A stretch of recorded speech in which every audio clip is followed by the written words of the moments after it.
Once upon a time, there was a young man who worked at a factory. His mentor, an old technician, taught him to talk less, do more, and never stop developing his skills in every aspect of the factory's operations. 10 years later, the old man retired and the young man became a technician himself. He continued to do his work with the same dedication and diligence. As he was taught one day, he visited his mentor.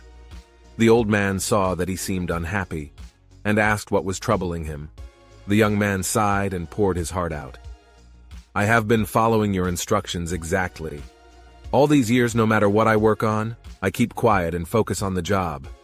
I know I have done good work at the factory, and I have learned all the skills. That can be learned there. What I don't understand is that the guys who don't have my experience or capabilities have all been promoted, while I am still making as little as I did before when I was your apprentice."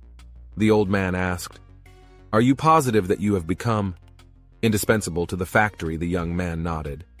"Yes." The old man paced back and forth to think. After a while, he turned to the young man. "Must request the day off, using whatever reason you like.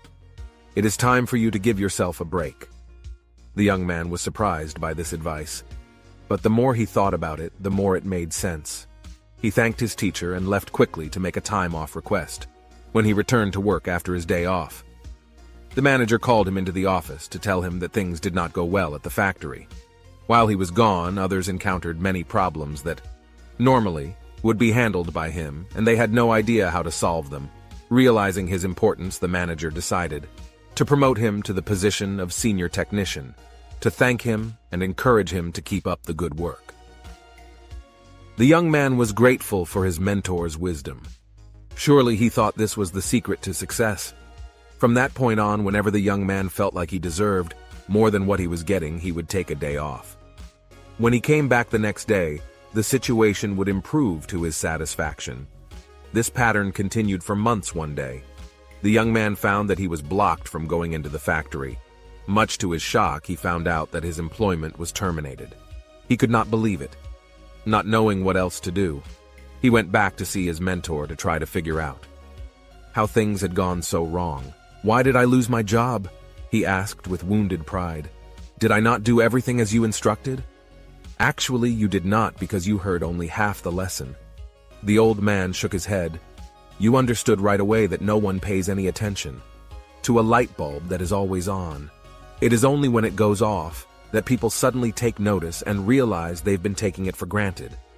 You were so eager to apply this understanding that you left before hearing the second half." Second half, it began to dawn on the young man that perhaps he made a big mistake. What was the second half? The mentor spoke slowly to make his point. The second half, more important than the first, is the realization that if a light bulb goes off frequently, then sooner or later it will be replaced with one that is more reliable. Who wants a light bulb that no one can count on to provide illumination? You see in your life. Do you have friends and family members that you take for granted? They're always there for you. What happens if one day they are no longer there? Do not wait for such a day to suddenly realize how important they are. Give thanks today for the good fortune of having them in your life. Also, don't let yourself being taken for granted. But at the same time, do your work. And don't stop everything you do just because it doesn't go the way you want it to go. Find the balance in life, and life will reward you with giving you the balance back. That for watching and subscribe.